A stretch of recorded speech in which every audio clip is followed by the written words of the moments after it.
Friend, నిన్ను ఒకటి అడగాలి. చెట్టు ముందా లేక విత్తనం ముందా? దీనికి ఆన్సర్ నీకు తెలుసా?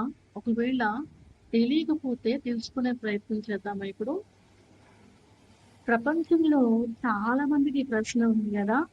కొందరేమో చెట్టు ముందంటారు, ఇంకొందరేమో విత్తనమే ముందంటారు. చెట్టే ముందనుకుందాం.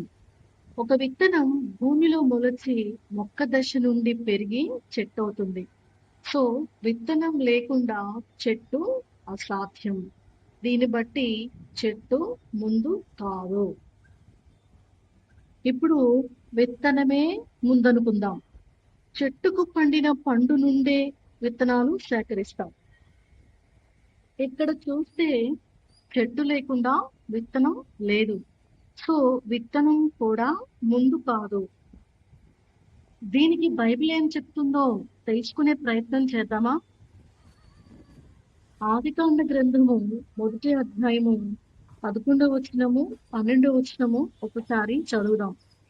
దేవుడు గడ్డిని, విత్తనములిచ్చు చెట్లను భూమి మీద తమ తమ జాతి ప్రకారము తమలో విత్తనములు గల ఫలమిచ్చు ఫల వృక్షములను భూమి మొలిపించు గాకని పలుకగా ఆ ప్రకారమాయెను.